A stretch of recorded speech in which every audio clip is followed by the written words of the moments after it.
ओम शांति। ओम शांति। ओम शांति। तो आज 19 जून 2026 बाबा ने कहा, मीठे बच्चे, शिव बाबा तुम्हारे फूल आदि स्वीकार नहीं कर सकते। शिव बाबा तुम्हारे फूल आदि स्वीकार नहीं कर सकते क्योंकि वो पूज्य व पुजारी नहीं बनते। तुम्हें भी संगम पर फूल हार नहीं पहनने हैं। सेवाओं की शुरुआत हुई थी उस समय, क्योंकि जैसे जैसे सेवा करते हैं तो सेवा के पहले, सेवा के दौरान और सेवा के बाद बहुत सारी बातें चलती हैं, करने वालों में भी और सहयोगी बनने वालों में भी और देखने वालों में भी। तो ये वो समय था जब बाबा ये चाहते थे कि सबको ये महसूसता हो कि यहाँ पर हमें केवल आना है, सुनना है, मनुष्य से देवता बनने का एक महान परिवर्तन खुद के अंदर लाना है। तो फूल चढ़ाने में और फूल पहनने में, किसी को पहनाने में अपना बिल्कुल टाइम, एनर्जी और मनी को वेस्ट नहीं करो। ये वो समय था। उसके बाद में तो एक समय ऐसा भी आया कि जब मम्मा और कोई भी आते थे अनन्य बच्चे सेवाएं करके, तो बाबा स्पेशल दूसरे बच्चों को कह करके उन्हों के लिए फूल माला मंगा करके उन्हों को पहनाते थे। कारण इसका यही था कि जो सेवा कर रहा है उस तक वो पहुँचे तो वो बात अलग है, लेकिन उसको देख देख करके अगर सभी ऐसा करने लग जाएंगे तो फिर बाहर वाले लोग क्या कहेंगे कि यहाँ पर भी सारे महात्मा बन करके, पंडित पुजारी बन करके बैठे हैं, गले में फूल मालाएं पहन पहन करके। इसलिए बाबा इन सभी चीज़ों के लिए मना करते थे। शिव बाबा तुम्हारे फूल आदि स्वीकार नहीं कर सकते हैं, लेकिन फिर भी हर गुरुवार को वतन में हम बाबा के लिए माला और फूल तो लेकर के जाते हैं ना, क्योंकि वो हमारे भाव हैं। क्योंकि बाबा तो ना पूज्य बनते ना पुजारी बनते। तुम्हें भी संगम पर फूल हार नहीं पहनने हैं। प्रश्न, भविष्य राज्य तख्त के अधिकारी कौन बनते हैं? उत्तर, जो अभी माता पिता के दिल तख्त को जीतने वाले हैं वही भविष्य तख्त नशीन बनते हैं।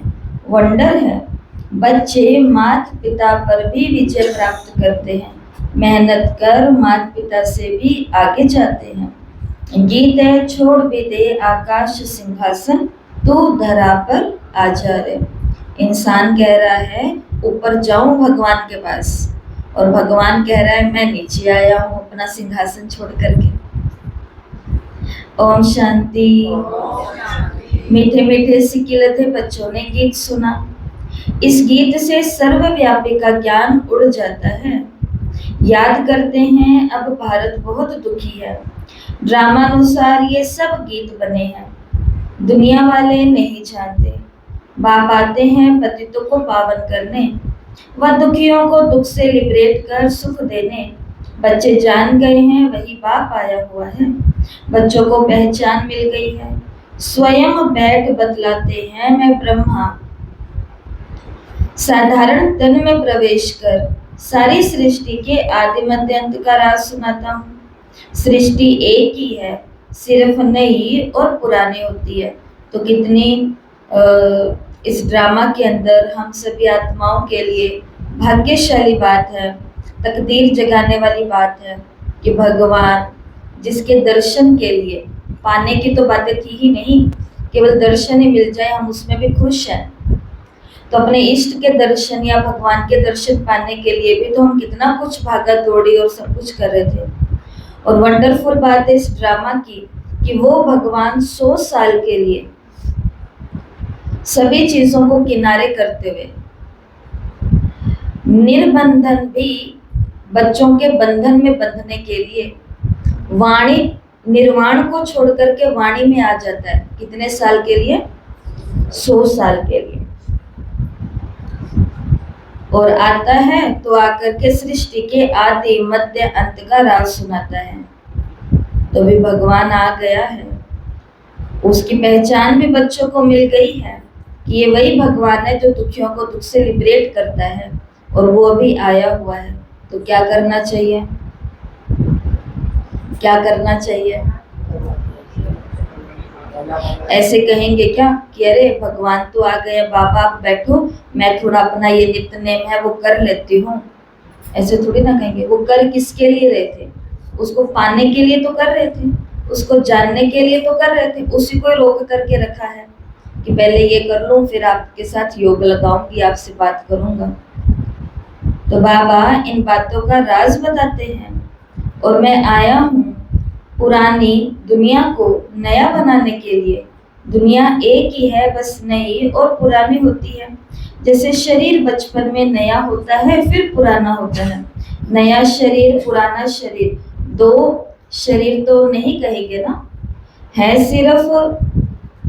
है एक ही, सिर्फ नया और पुराना बनता है। वैसे दुनिया भी एक है, नई से अब पुरानी होती है। नई कब थी ये फिर कोई बता नहीं सके।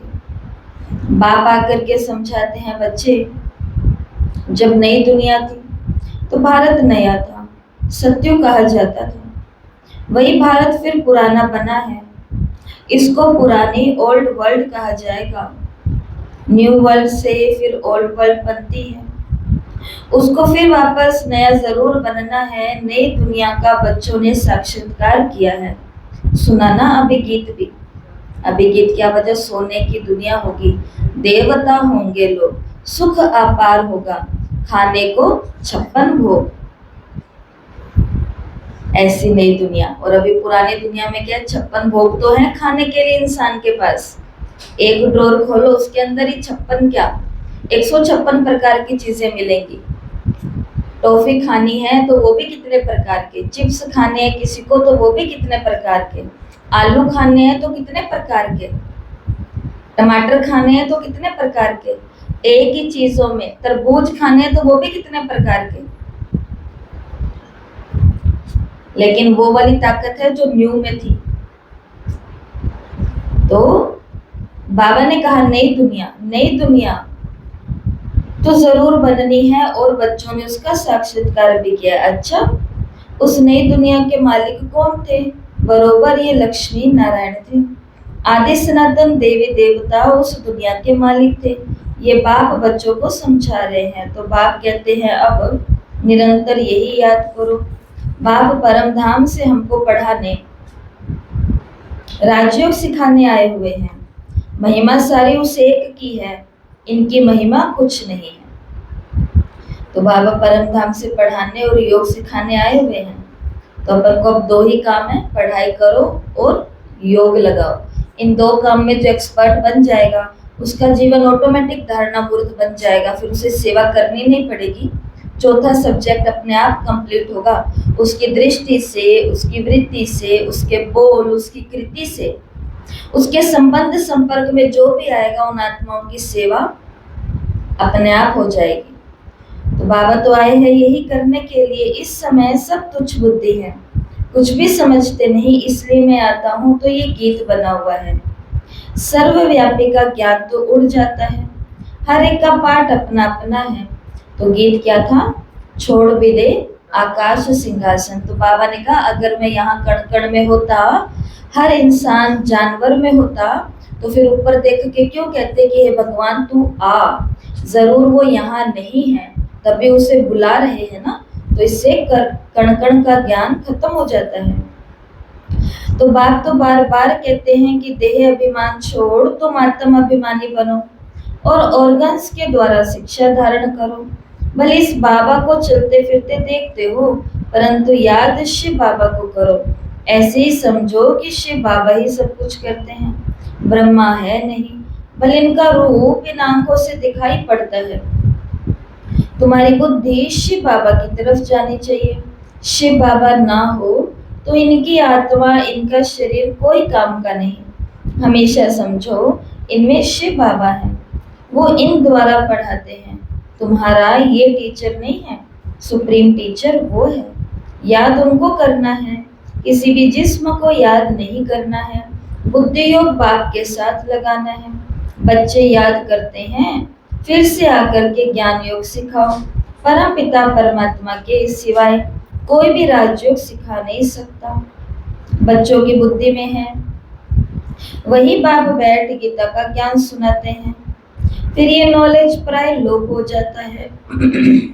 वहां दरकार नहीं। नई दुनिया में इस ज्ञान की कोई भी बाबा ने कहा आवश्यकता नहीं होगी। राजधानी स्थापन हो गई, सदगति हो जाती है।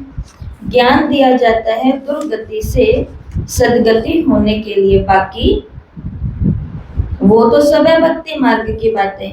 मनुष्य जप तप दान पुण्य आदि जो कुछ करते हैं वो सब भक्ति मार्ग की बातें हैं। इससे मुझे कोई नहीं मिल सकता।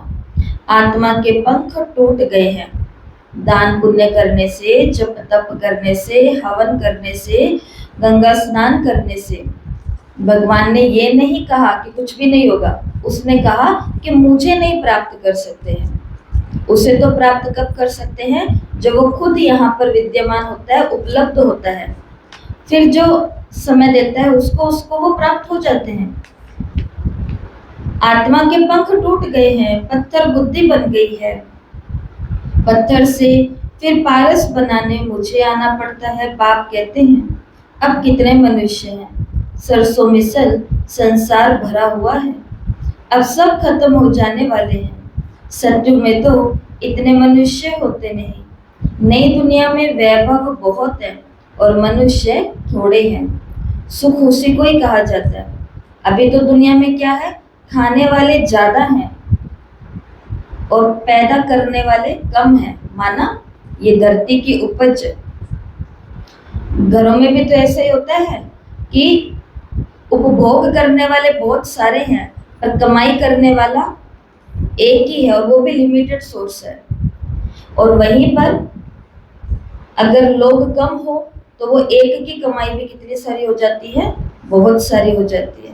नई दुनिया में भी क्या होगा, वैभव बहुत होंगे लेकिन मनुष्य थोड़े होंगे। अभी कितने मनुष्य हैं? कहीं ना स्टेशन पर जगह है, ना बस में जगह है, ना ट्रेन में जगह है, ना हॉस्पिटल में जगह है। स्कूलों में, कॉलेज में, यूनिवर्सिटी में, सड़कों पर देखो गाड़ियां ही गाड़ियां, बाइक, ये वो सब जगह। तो कितने सारे इंसान हैं। हाँ जी, कल्याण भूमि में भी हमने देखा कि अभी तो ऐसा समय आ गया है कि कुछ कुछ देरी के अंदर वहीं पर ही एक दिन के अंदर कितने सारे हो रहे हैं ना। तो 820 करोड़ लगभग ये दुनिया है 8 अरब लोगों की, जो बच जाएगी 9-10 लाख लोगों की। स्पेस यही होगा, जगह इतनी होगी, सब कुछ इतना ही होगा। यही आकाश होगा, यही धरती होगी, यही पानी, यही हवा, यही धूप। एक ही सूरज होगा, उधर भी एक ही सूरज है, इधर भी सब इतना ही है। लेकिन सबकी ताकत अलग होगी और मनुष्य थोड़े होंगे। यहाँ तो इतने मनुष्य हैं जो खाने के लिए भी नहीं मिलता है। पुरानी रेतीली जमीन है, फिर नई हो जाएगी। रेतीली जमीन किसको बोला जाता है? जो निष्फल होती है, जहां पर कुछ भी अब होने नहीं वाला।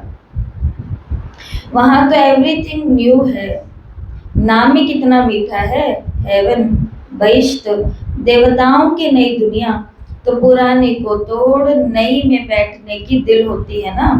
अब है नई दुनिया, स्वर्ग में जाने की बातें।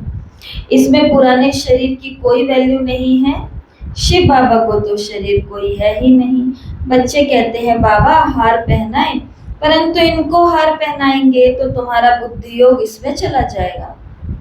तो बाबा चाहते हैं कि इनको तुम टीचर भी ना मानो।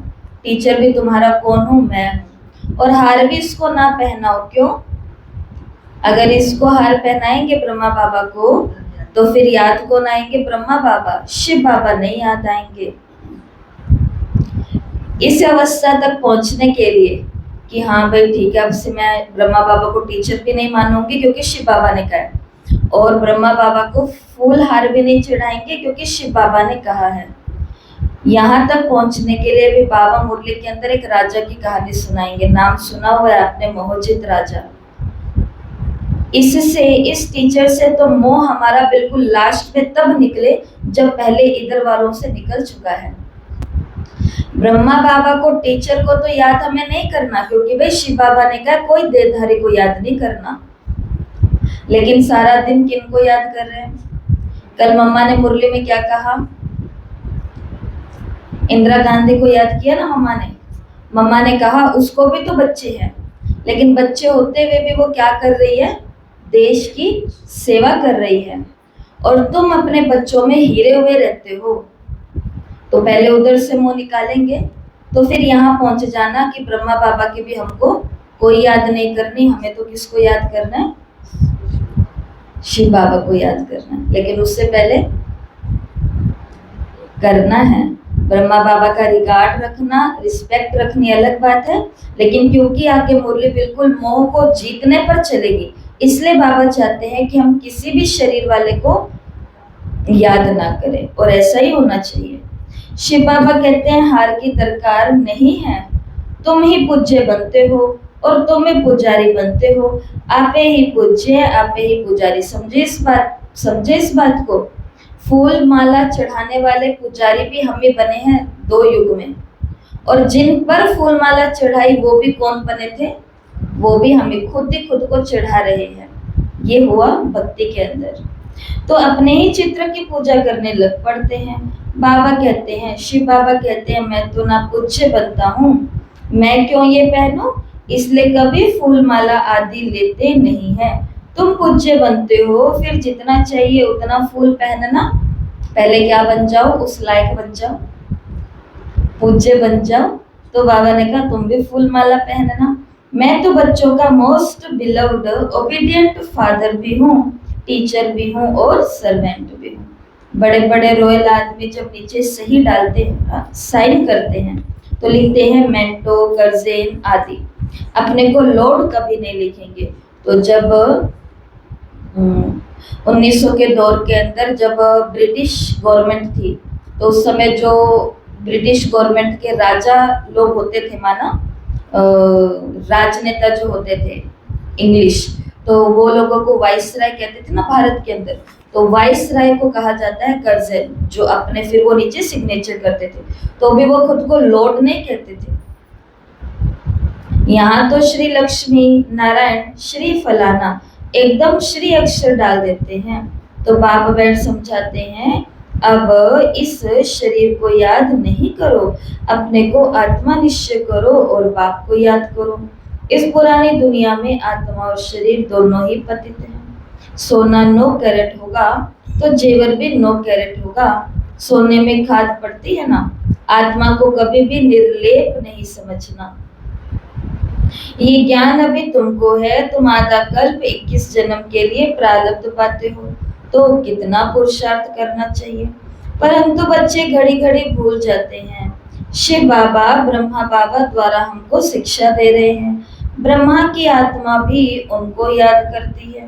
ब्रह्मा विष्णु शंकर हैं सूक्ष्म वतनवासी। बाप पहले सूक्ष्म सृष्टि रचते हैं। निर्वाण धाम ऊंचते ऊंच धाम है। आत्माओं का निर्वाण धाम सबसे ऊंच है। एक भगवान को सब भक्त याद करते हैं, परंतु तमो प्रधान बन गए हैं, तो भगवान को भूल ठीकर भीतर आदि सबकी पूजा करते रहते हैं। हम जानते हैं जो कुछ चलता है ड्रामा में वही शूट होता है। जैसे अभी निर्जला आकर के जाती है, तो उस दिन हम लोग घड़ों की ही तो पूजा करते थे ना, करते हैं या नहीं करते? तो वही तो करते थे। उस पर रोली मोली स्वास्तिका, उसके लिए कुछ पकवान मीठा कुछ बनाना, सब कुछ करना। तो वो वास्तव में उस घड़े की पूजा नहीं थी, वो हमें रिगार्ड सिखाया गया था कि जल तुम्हारा क्या है? जल है तो जीवन है, तो जल ही हमारा जीवन है। तो ताकि साल में एक दिन हमको याद रहे कि इस पानी की कितनी वैल्यू है, तो इसलिए हमने तत्व को भी क्या किया? पूजा। तत्व को तो पूजा सो पूजा, पर तत्व जिस पात्र के अंदर है, उस घड़े के अंदर, उसको भी हमने क्या किया? पूजा। तो वो पूजने के पीछे का कारण कुछ और था, लेकिन आज हमने कारण कुछ और ही बना दिए हैं। हम जानते हैं जो कुछ चलता है ये सब ड्रामा में शूट हो जाता है। ड्रामा में एक बार जो शूटिंग होती है, समझो बीच में कोई पंछी उड़ता है तो वही घड़ी घड़ी रिपीट होता रहेगा। पतंग उड़ता हुआ शूट हो गया, फिर रिपीट होता रहेगा। तो ये भी ड्रामा का सेकंड सेकंड रिपीट होता जाता है, शूट होता रहता है। ये बना बनाया ड्रामा है। तुम एक्टर्स हो, सारे ड्रामा को साक्षी होकर के देखते हो। एक एक सेकंड ड्रामा अनुसार पास होता है। पत्ता हिला, ड्रामा पास हुआ। ऐसे नहीं कि पत्ता पत्ता भगवान के हुक्म से चलता है। बाबा ने कहा नहीं, ये सब ड्रामा में नोंद है, इनको अच्छी रीति से समझना पड़ता है। बाप आकर के राजयोग सिखाते हैं और ड्रामा की नॉलेज देते हैं। बाबा ने कहा चित्र कितने अच्छे बने हुए हैं, संगम युग पर घड़ी का कांटा भी लगा हुआ है, और वो कांटा क्या होने वाला है, 12-12 का एकदम बराबर होने वाला है, थोड़ा सा ही गैप है। तो संगम पर इस घड़ी पर कांटा भी लगा हुआ है। कलयुग अंत, सतयुग आदि का ये संगम है। अभी पुरानी दुनिया में अनेक धर्म है, नई दुनिया में फिर ये नहीं होंगे। तो तुम बच्चे हमेशा ऐसे समझो, हमको बाप पढ़ाते हैं, हम गॉडली स्टूडेंट हैं। भगवान वाच, मैं तुमको राजाओं का राजा बनाता हूँ। राजे लोग भी लक्ष्मी नारायण को पूजते हैं, तो उन्हों को पूज्य बनाने वाला मैं हूँ। जो पूज्य थे वो पुजारी हो गए हैं। तुम बच्चे समझ गए हो, हम सो पूज्य थे, फिर हम सो पुजारी बने। फिर से बाबा ने कहा कि बाबा तो नहीं बनते। बाबा कहते मैं ना पूज्य हूँ ना मैं पुजारी बनता हूँ, इसलिए मैं ना हार पहनता हूँ ना मुझे किसी को हार पहनाने पड़ते हैं। हमें क्यों पहनाने पड़ते हैं? क्योंकि हमने पहने हैं। तो फिर हम क्यों फूलों को स्वीकार करें? तुम भी स्वीकार नहीं कर सकते हो। कायदे अनुसार ये उन देवताओं का हक है, उनकी आत्मा और शरीर पवित्र है, वही हकदार हैं फूलों के। वहां स्वर्ग में तो है ही खुशबूदार फूल। फूल होते ही है खुशबू के लिए, पहनने के लिए भी होते हैं। बाप कहते हैं अभी तुम बच्चे विष्णु के गले का हार बनते हो। नंबरवार तुमको तख्त पर बैठना है। जिन्होंने जितना कल्प पहले पुरुषार्थ किया वो करते हैं और करने लग पड़ते हैं, या तो अभी कर रहे हैं या फिर जिनका प्रारब्ध बहुत ऊंची है तख्त पर बैठने की, वो करने लग जाते हैं, शुरू कर देते हैं। नंबरवार तो होते हैं। बुद्धि कहती है फलाना बच्चा बहुत सर्विसेबल है। जैसे दुकान होता है ना, सेठ बनते हैं, भागीदार बनते हैं, मैनेजर बनते हैं, नीचे वालों को भी लिफ्ट मिलती है। ये भी ऐसे ही है। तुम बच्चों को भी माता पिता पर जीत पानी है, तो ये भी क्या है, एक दुकानदारी की तरह है। तो इस दुकान का भी सेठ कौन है? सेठ तो शिव बाबा ही है। इन सभी ईश्वरीय दुकानों का सेठ, रत्नों की दुकानों का सेठ शिव बाबा है। फिर उसके साथ पार्टनरशिप भी होती है, भागीदारी, कि भाई सेठ तो ये है पर अपने मिल करके ये करते हैं, मुनाफा, जो भी नफा या नुकसान होगा आदि आदि। तो फिर भागीदार कौन है? ब्रह्मा बाबा। और फिर मैनेजर कौन होते हैं? जो उसको मैनेज करते हैं। दुकान सेठ जी ने खोल तो दी, लेकिन पार्टनर ने भी अपना खर्चा भी डाल दिया और अपने आगे की भी प्लानिंग कर दी। मैनेजमेंट के लिए कंपनी किसको रखती है? फिर मैनेजर को रखती है। उसका भी इंटरव्यू होता है, उसकी भी पढ़ाई होती है, उसका भी सब कुछ होता है। मैनेजर, तो मैनेजर कौन है दुकानों के? जितनी भी दीदियां हैं, पांडव हैं, शिव शक्तियां हैं, तो ये सभी इनको मैनेज कर रहे हैं। और अब हम सभी के ऊपर चॉइस होती है कि हम चाहें तो हम भी पार्टनरशिप भी कर सकते हैं घर गृहस्थ में रहते हुए। हम चाहें तो हम भी मैनेजर बन सकते हैं, और विशेष करके हम क्या बने तो एजेंट भी बन सकते हैं। एजेंट क्या करता है? दुकान पर जाता है, अपना जो माल होता है ना वो सभी बाकी दुकानों पर जाकर के दिखाता है सैंपल के तौर में। तो कौन है हम? है ना। जैसे मम्मा अभी बेंगलोर में मुरली सुना रहे हैं, तो कल लास्ट मुरली होगी, मम्मा को अब स्टेशन पर जाना है।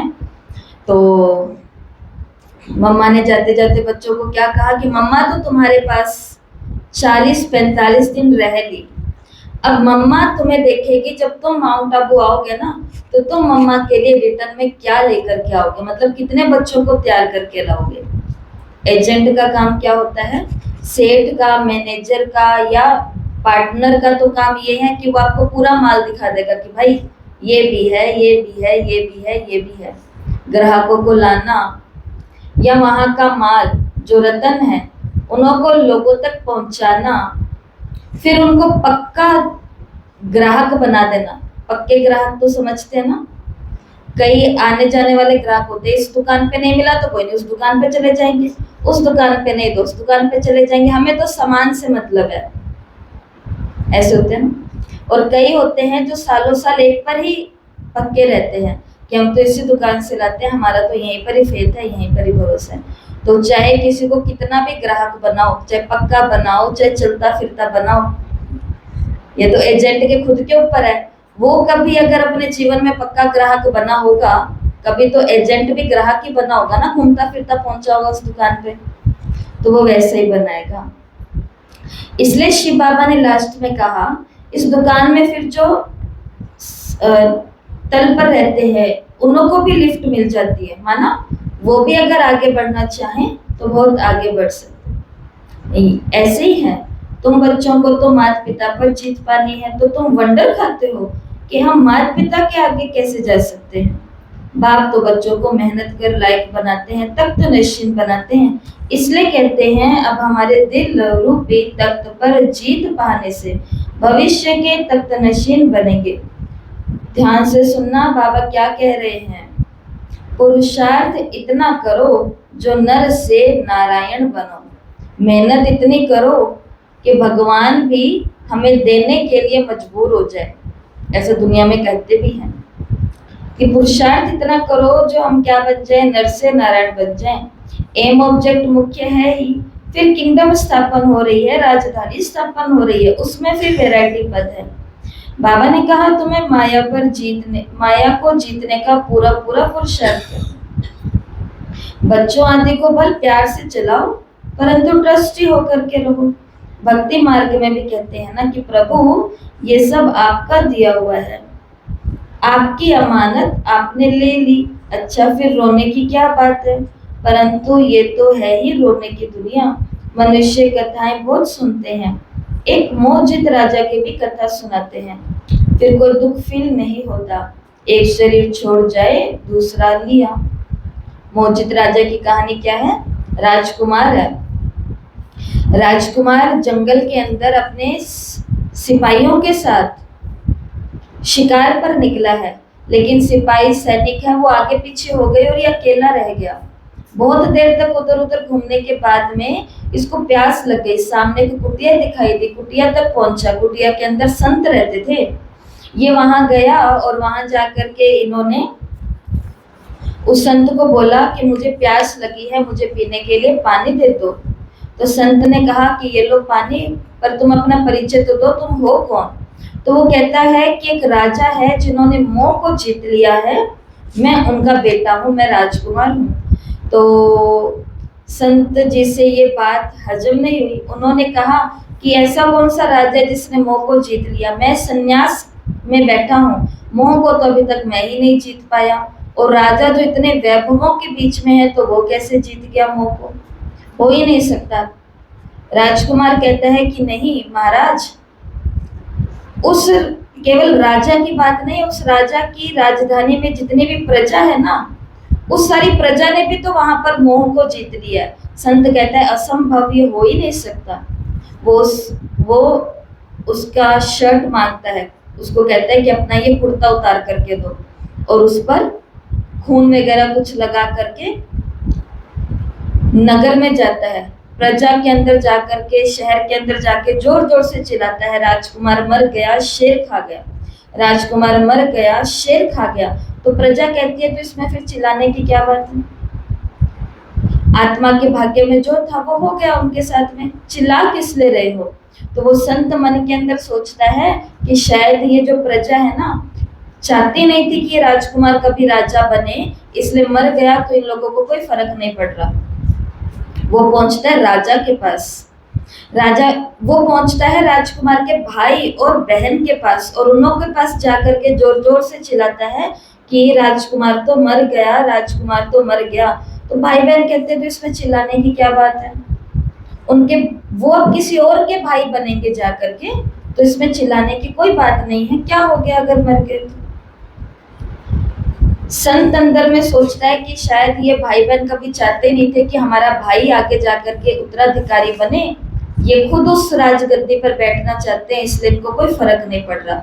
राजा के पास जाता है, फिर राजा को चिल्ला चिल्ला के बोलता है राजकुमार मर गया, राजकुमार बन गया, मर गया। तो आगे से राजा कहता है कि आत्मा तो देखो अजर अमर अविनाशी है, ये पंछी आज इस डाली पर है, पंछी आज उस डाली पर है, तो इसमें चिल्लाने की क्या बात है, कोई बात नहीं, मर गया तो मर गया।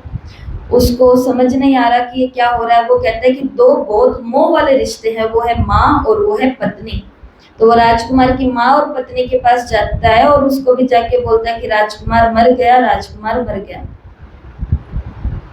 पत्नी आगे से और माँ आगे से बोलते कि कोई बात नहीं, मर गए तो मर गए, जितना भी समय यहाँ रहे हमने उनको दुख नहीं दिया, उन्होंने हमें दुख नहीं दिया, तो आत्मा अपने साथ अपना भाग्य और अपने कर्म ले गए। तो फिर संत मान गया कि इस राज्य के अंदर तो प्रजा ने भी मोह को जीता हुआ है, राजा ने भी मोह को, और सबने मोह को जीता हुआ है। फिर वो उसको जाकर के सच्चाई बताता है कि राजकुमार मरा नहीं, राजकुमार जिंदा है।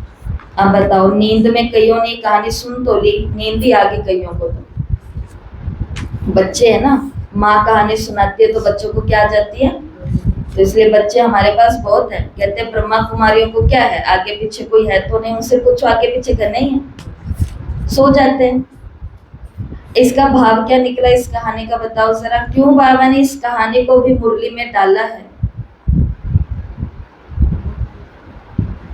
ये होता है निद्रा लोक में जाने से, ये होता है कि हमको कुछ समझ ही नहीं आ रहा कि क्या क्या है ये। मोह नहीं छूटता, मोह करना नहीं है, कैसे ना करें, मोह तो हो जाता है।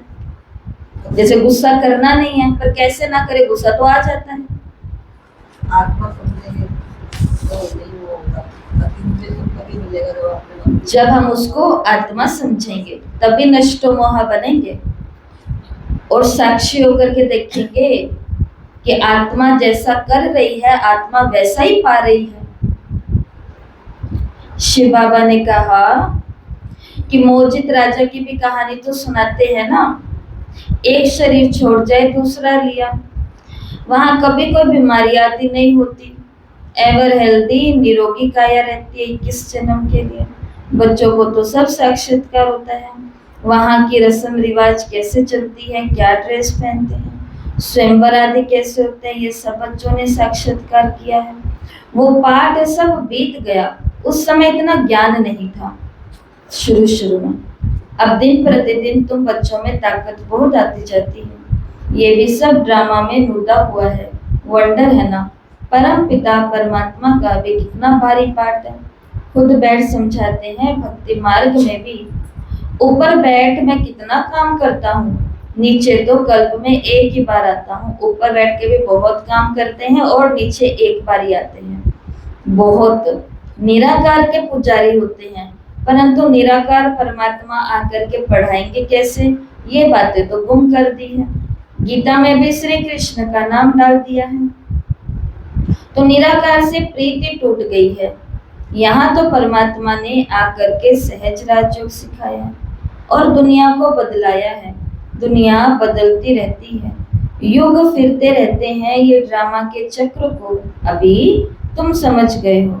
मनुष्य कुछ नहीं जानते, संगम युग के देवी देवताओं को भी नहीं जानते, सिर्फ देवताओं, सतयुग के देवी देवताओं को भी नहीं जानते, सिर्फ देवताओं की निशानियां रह गई हैं। तो बाप समझाते हैं हमेशा ऐसे समझो शिव बाबा के हम शिव बाबा के हैं, शिव बाबा हमको पढ़ाते हैं, शिव बाबा इस ब्रह्मा द्वारा हमेशा शिक्षा देते हैं। शिव बाबा की याद में फिर बहुत मजा आता रहेगा। ऐसा गॉड फादर कौन? वो फादर भी है, वो टीचर भी है और सतगुरु भी है। कई बार बच्चों को पढ़ाते भी हैं तो जरूर कहेंगे कि हमारा ये फादर भी है, टीचर भी है, परंतु वो फादर गुरु भी हो ऐसा नहीं होता है। हाँ, टीचर तो हो सकता है, फादर को गुरु कभी नहीं कहेंगे। इनका फादर टीचर था, पढ़ाते थे उस जमाने में। दादा लेखराज ब्रह्मा बाबा के पिताजी जो थे वो अध्यापक थे, टीचर थे, पढ़ाते थे। वो है हद का टीचर, वो है हद का फादर टीचर, ये है बेहद का फादर टीचर। तुम अपने को गॉडली स्टूडेंट समझो, तुम अपने को गॉडली स्टूडेंट समझो तो भी अहो सौभाग्य। गॉड फादर पढ़ाते हैं, कितना क्लियर है। तो कितना मीठा बाबा है, मीठी चीज को याद किया जाता है। जैसे आशिक माशूक का प्यार होता है। एक गरीब महिला जिसके पास खाने को, घर चलाने को फूटी कौड़ी भी नहीं है, कुछ भी नहीं है, वो क्या करती है, अपने घर का टूटा फूटा सामान एक रेड़ी के ऊपर डालती है। रेड़ी के ऊपर टूटा फूटा सामान डाल करके वो मार्केट में चली जाती है। बूढ़ी है, गरीब है, कुछ भी नहीं है, और लोगों को कहती है कि ये सामान खरीदो। वो सोचती है कि ये सामान बिकेगा तो हाथ में कुछ पैसे आएंगे और मैं मेरे बच्चों को कुछ खिला पाऊंगी, घर चला पाऊंगी। तो लोग आते हैं, सामान खरीदते हैं, कुछ कहते हैं कि अरे ये तुम क्या कर रहे हो, कोई कुछ नहीं खरीदने वाला, तुम जाओ, ऐसा वैसा, पर उसको कुछ समझ नहीं आती। और महिला है, भले वो बूढ़ी है, भले वो जवान है, भले वो गरीब है, भले वो अमीर है, महिला तो समाज के लिए महिला ही है। तो कितने उसको बुरी नजर से भी देखते हैं बाजार के अंदर, लेकिन वो सभी बातों को इग्नोर करते, उसको फर्क नहीं पड़ता, क्योंकि उसको तो अपने घर चलाने के लिए कुछ कुछ चाहिए। लेकिन एक दूर से व्यक्ति आता है, अब उसको प्यास भी लग रही है बीच में, सुबह से शाम हो गई, उसको भूख भी लग रही है बीच में से, लेकिन अपना वो ठेला छोड़ करके वो नहीं जा रहे, क्योंकि उसको डर है कि थोड़ी सी मेरी नजर हटी, कोई इसमें से कोई भी सामान उठा करके ले जाएगा तो मेरा फायदा तो होगा नहीं, बल्कि मेरा क्या हो जाएगा, नुकसान हो जाएगा। इसी बीच में एक व्यक्ति आता है और जोर से आकर के बोलता है कि अरे तुम्हारा पति जो गया हुआ था देश की सेवा के लिए, जो अभी तक खो ही गया था, कभी आया ही नहीं, वो उधर खड़ा है साइड में गांव के कहीं किनारे, वो तुम्हें ही ढूंढ रहा है। अब वो महिला जैसे सुनती है मेरा पति आ रहा है, मतलब मेरा पति आ गया है, वो अपना ठेला भी छोड़ देती है। और अब वो बूढ़ी है, जवान है, वो जो भी है, वो जिस स्पीड से भागती है, उसके हाथ में थोड़े बहुत चिल्लर के जो पैसे इकट्ठे हुए हैं, सिक्के, वो सिक्के भी उसके हाथ से पोटली से गिरते जा रहे हैं। लोग कह रहे अरे माता तुम्हारे पैसे तो संभालो, पैसे तो संभालो। उसको सुनाई नहीं दे रहा, उसको दिखाई नहीं दे रहा, ठेला पीछे छूट गया, पैसे कमाए वो भी गिर गए, उसको केवल प्रेम खींच रहा है। कौन सा प्रेम? अपने पति का प्रेम। अब उसको कुछ नहीं दिखाई दे रहा। वो वाला प्यार जो होता है ना कि मेरे पति मेरे को बुला रहे हैं, उसके बाद कुछ नहीं याद रहता। बाबा कहते हैं वो वाला प्यार किससे चाहिए है हमें? चिल्लर छूट रहे हैं तो छूट जाए, कुछ हो रहा है तो हो जाए, पर बाबा की मुरली, बाबा की सेवा मुझे कोई नहीं रोक सकता। ये भागी मैं तो 100 की स्पीड से। उस समय तो दुनिया जहान के दर्द याद आ जाते हैं, उस समय तो दुनिया जहान के हमें बहाने याद आ जाते हैं, और घर के 100 प्रकार के काम याद आ जाते हैं। और फिर मुरली के अंदर हम सुनते हैं कि भाई बाबा मेरा माशूक है और मैं बाबा का आशिक हूँ। आशिक माशूक का प्यार ऐसा होता है कि जमाना छूटे तो छूटे, कोई रूठे तो रूठे, अपने तो ये भागे कहाँ? बाबा के पास। बाबा ने कहा मीठी चीज को तो हमेशा याद किया जाता है, जैसे आशिक और माशूक का प्यार होता है। उनका विकार के लिए प्यार नहीं होता, बस एक दो को देखते रहते। तुम्हारा फिर आत्माओं का परमात्मा बाप के साथ योग है। आत्मा कहती है बाबा कितना ज्ञान का सागर, प्रेम का सागर है। इस पतित दुनिया, पतित शरीर में आकर के हमको कितना ऊंच बनाते हैं। गायन भी है, मनुष्य से देवता किए करतन लागी बात। सेकंड में वैकुंठ में जाते हैं, सेकंड में मनुष्य से देवता बन जाते हैं। ये है एम ऑब्जेक्ट, उसके लिए पढ़ाई तो करनी पड़ेगी।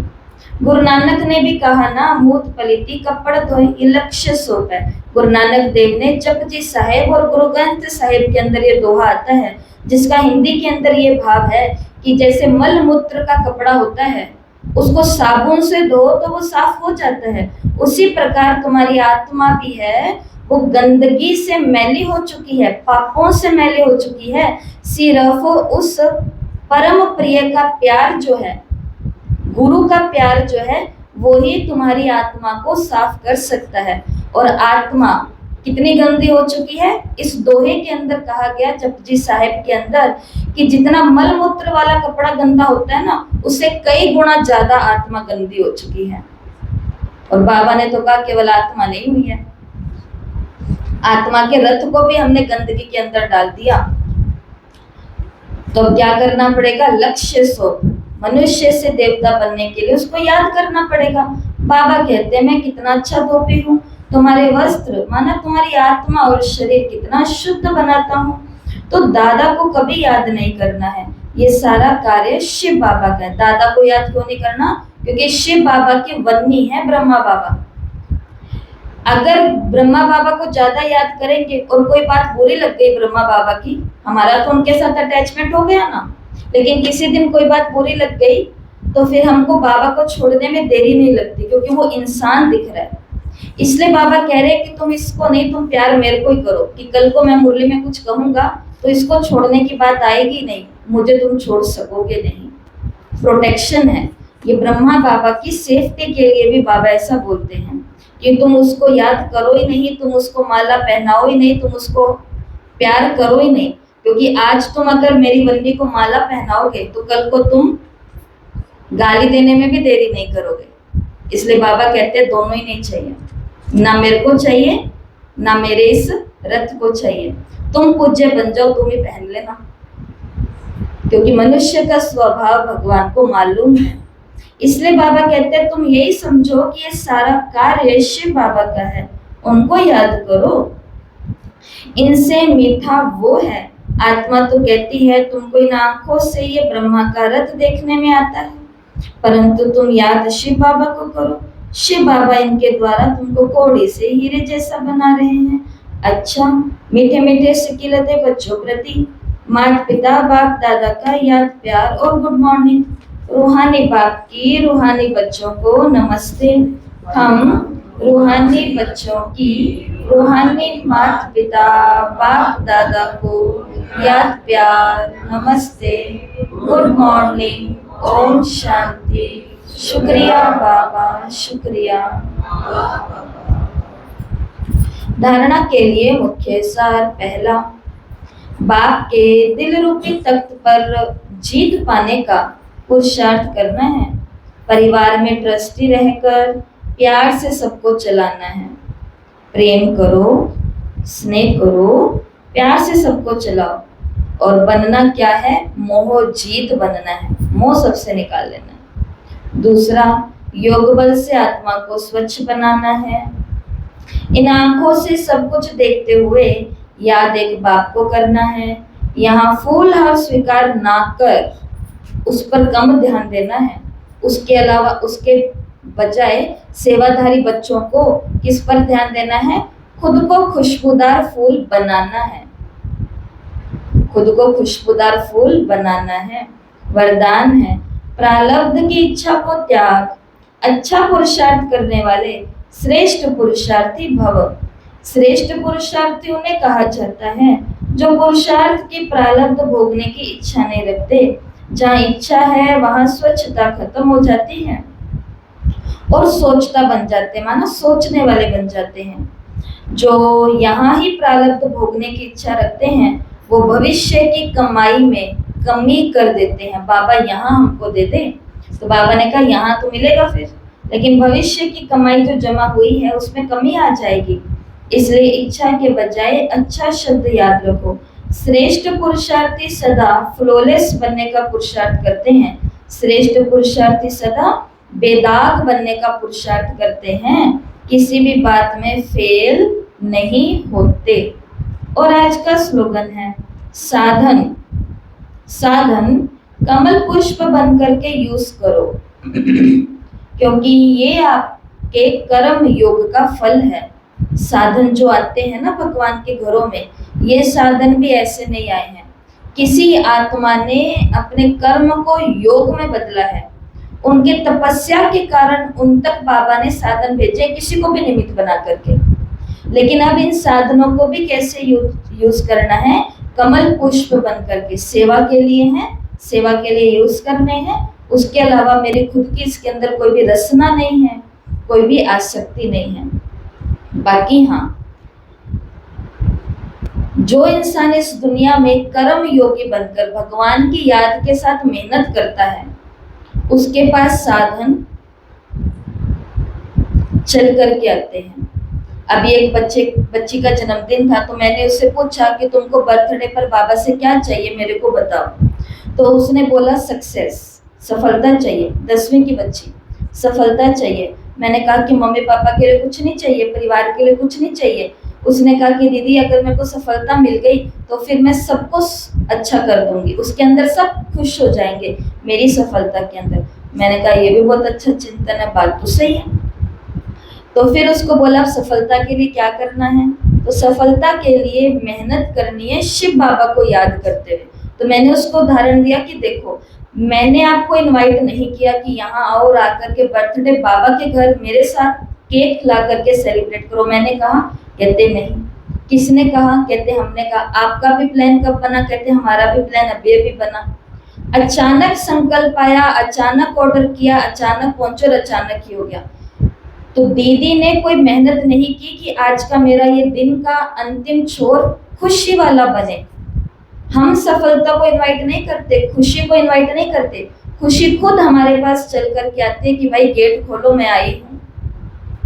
तो पहले क्या करना पड़ेगा, मेहनत करो, बाबा की याद में रह करके खूब पुरुषार्थ का मेहनत करो। साधन आएंगे और फिर उन साधनों को कमल पुष्प बन करके यूज करो। कोई मनाही नहीं है बाबा की। तो ये है आज के अव्यक्त इशारे। सदा हर्षित रहने के लिए अपनी नेचर को सरल बनाओ, सहनशील बनो। सर्वस्व त्यागी बच्चों में मुख्य सरलता और सहनशीलता का गुण अवश्य होता है। ऐसे बच्चे स्वयं भी हर्षित रहते हैं और सर्व को अपनी ओर आकर्षित भी करते हैं। वे एक दो के स्नेही बन जाते हैं। अगर सरलता नहीं तो स्नेह भी नहीं हो सकता। जैसे साकार रूप को देखा ना ब्रह्मा बाबा को, जितना नॉलेजफुल था उतना ही सरल स्वभाव का था। ज्ञान की प्रकाष्ठा बहुत थी ब्रह्मा बाबा में, लेकिन स्वभाव क्या था, इजी। और उसका उदाहरण क्या है, बुजुर्ग का बुजुर्ग था, बचपन का बचपन था। बाबा के अंदर बचपना भी पूरा था। जब बच्चा बनना है तो बच्चे भी बनते थे, इजी, कोई रिस्पॉन्सिबिलिटी नहीं, बाबा जाने बाबा का काम। और जहाँ पर अनुभवी बनना था वहां पर बाबा बुजुर्ग भी था। तो इसे कहते हैं सरल स्वभाव। और आज का स्वमान है, मैं श्रेष्ठ पुरुषार्थी हूँ, मैं आत्मा श्रेष्ठ पुरुषार्थी हूँ। तो याद रखना, जब लिखोगे मैं आत्मा श्रेष्ठ पुरुषार्थी हूँ, इसका मतलब क्या है, इसका मतलब है कि मुझे अभी कोई भी सुख को भोगने की इच्छा नहीं चाहिए। सब कुछ कहाँ पर मिलेगा मेरे को, नई दुनिया में मिलेगा। और पुरानी दुनिया में नया मिल भी गया तो हम आनंद से सुख भोग पाएंगे, भोगने देंगे कोई हमें? ठीक है, ओम शांति।